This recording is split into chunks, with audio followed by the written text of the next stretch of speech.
Hello po mga kalingap, mga kababayan, mga kapapi, kabisnes, magandang buhay po, Analisa Reality Vlog. Tuloy po tayo. May connection po ito doon sa nauna kong ginawang reaksyon. Ito, tuloy-tuloy na magre-recording ako.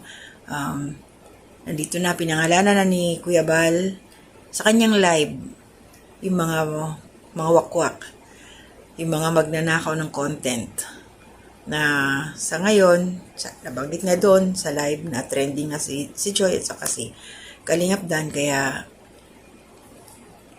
kinukuha ng mga wakwak na to.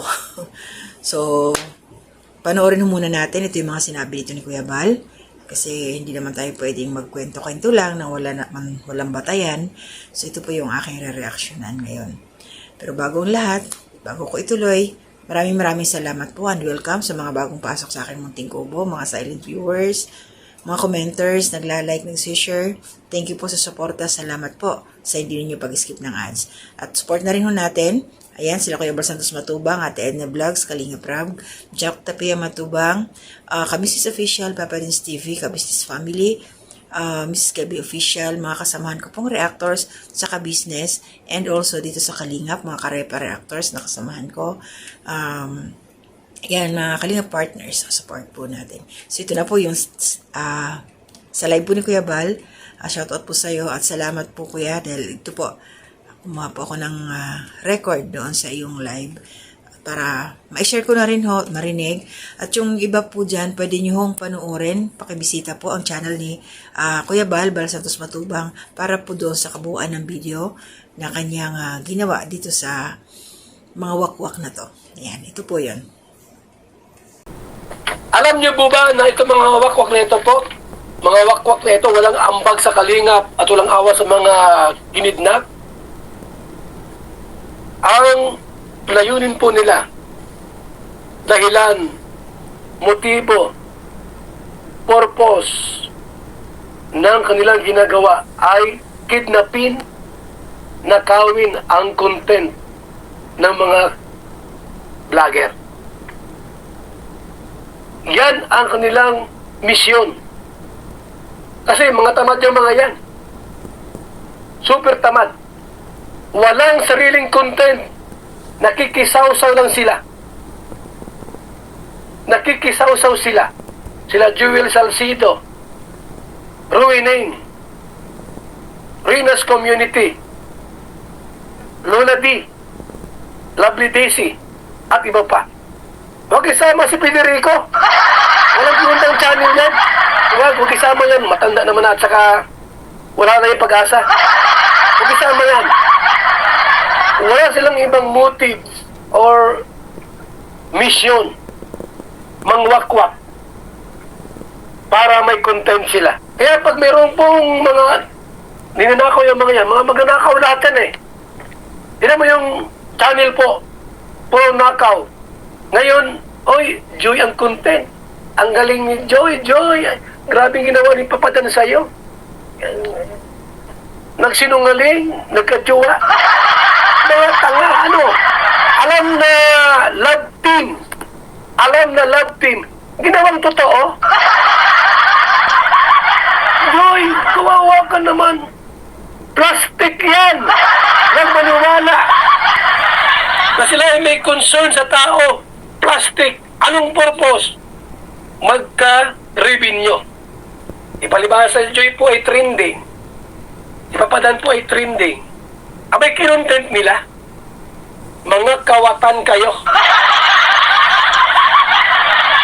Mga kawatan ng content ng Kalingap. Okay, mga Kalingap. So, yun po narinig natin yung mga sinabi ni Kuya Bal. So, doon sa unang video ko, ayun nga, nagsalita doon yung wakwak na dinideny niya, hindi raw sila wakwak. Hindi daw. Pero ayun, pinangalanan na nga ni Kuya Bal. Pero hindi talaga sila, kumbaga, tumatanggap or hindi nila matanggap na wakwak talaga sila. Ano yung tawag doon sa mga katulad nun, yung nangyari kay Rina, tapos ito ngayon, yung ginagawa nila kay mga palipad-lipad na mga salita para doon sa ating diwata. So ito ngayon, si Kuya Bal, nag-real talk na. Okay? So malinaw talaga na ito yung ngayon mga kritiko ng Kalingap. Sila yon. Siguro, yun nga, sinabi nga dito ni Kuya Bal na, yun, mag-ambag. Mag-ambag naman sila, total, ginagamit yung content, walang mga sariling content, tapos, hindi nga sila Kalingap member, diba? Ayun, so, kumikita sila ng malaki, tapos wala ngang, hindi man lang nagsishare, ganun naman kasi alam naman natin yun. Mapapasana all ka na nga lang Sa totoo lang kung sino pa yung mga hindi member ng Kalingap, sila pa yung nauunang kumuha, mag-re-upload ng mga video ng Kalingap, nila Kalingap Rab, yan, nila Kuya Bal. Minsan nga, bago lang wala pang ilang oras lang, meron nang mag-upload, meron nang mangunguha ng content nila. Samantalang kami, mag-aantay pa kami ng 2 araw sa mga upload nila. Pero yung iba, nauna na. Naunahan na kami na nandyan sa Kalingap talaga na member. Tapos, pag sinabihan, sila pa yung matatapang. Na sila pa yung mga nangunguha ng content na hindi pa man, okay lang naman yun kaya lang, dapat sumunod din. Ba? Kasi wala bagalatak na lang yung sa amin. Nauunahan na talaga kami. So ito ngayon, mag-share na lang kayo. Maliwanag naman na yung binanggit ni Kuya Bal ng mga pangalan. May mga binanggit siya. Except na lang doon kay Lolo Federico. Kasi wala nga daw silbi. Sabi nga ni Kuya Bal. Mag-share na lang ba? Kasi mag-criticize ng mag-criticize, puro negatibo ang kanilang ibinibigay na mga reaksyon.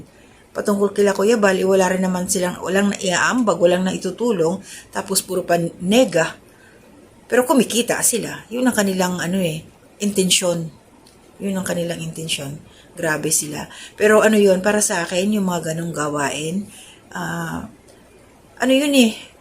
parang kumakain, nagpapakain sila sa pamilya nila sa ganung paraan. Madumi ang, para sa akin opinion ko lang, yung pamamaraan nila ng pagkita para kumita is madumi. Kasi puro sila negatibo, puro sila kritisismo ang ibinabato sa Kalingap, which is na yung Kalingap ay maraming natutulungan. Sila, ano ba yung nila, di ba? Maraming natutulungan. Tapos ganun pa yung gagawin nila. Di sana, mag-spread na lang ng maganda. Kung yung lang, mga katotohanan ba, yung totoo lang, tapos, hindi yung maninira. Diba? Hindi yung mang-brainwash, hindi yung kukunin yung katulad ni Rina, di ba? Tapos i-deny pa yon na hindi nga nila ginawa, hindi winakwak. Tapos ito ngayon, para silang yung mga wakwak nga, lumilipad. Nag-aabang lang sila kung sino yung pwede nilang mahatak, matuklaw, maganon, diba? So yun lang yung sa akin, at least malinaw na sa atin. Bahala na lang po kayo na hanapin kung sino yung mga taong yun. Hindi ko na lang po sila i-display dito sa aking munting kubo. Kasi mga nega po sila, mga negative yung mga utak nun. Hindi, ma-stress lang ho kayo. So, ang sa akin lang naman dito kay Kuya Bal para malaman nyo kung sino-sino yung mga taong yun na parang mga ano bang pwede itawag sa mga yun. Basta bahala na kayo. So, hanggang dito lang ako. Maraming salamat. Narinig na natin lahat yung patungkol doon sa wakwak na yan. Confirmed sila talaga. Sila naman talaga. Ayan, mga content nila, puro Kalingap. Pero sila yung mga anti-Kalingap. Ayan, mga anti-Kalingap na nakikinabang sa Kalingap. Tamang sabi ni Kuya Bal, makakapal ang mukha. Mga kawatan ng content. Kapal talaga ng mukha. Lalo yung narinig yung boses doon sa una kong reaction. Ay, yun. Talagang makapal ang mukha nila. Diba? Nakakahiya. Ako nga, alam, share ko na lang tuloy. Dati nagre-reaction ako sa Kalingap nung hindi pa ako member. Tinigil ko yun kasi nakakahiya. Nakakahiya. Pero, ngayon kasi, strike everywhere na tayo. Basta may resibo, hindi ka nagagawa-gawa ng kwento, tuloy lang. Magkakatotohanan lang. Yung hindi yung puro haka-haka, puro fake news. Yun ang mahirap. Pwede tayo mag-reaction basta yung totoo lang. So, hanggang dito na muna. Shoutout po sa inyong lahat. Wala munang pa isa-isa. Love lang po tayo. Ingat po. And to God be the glory.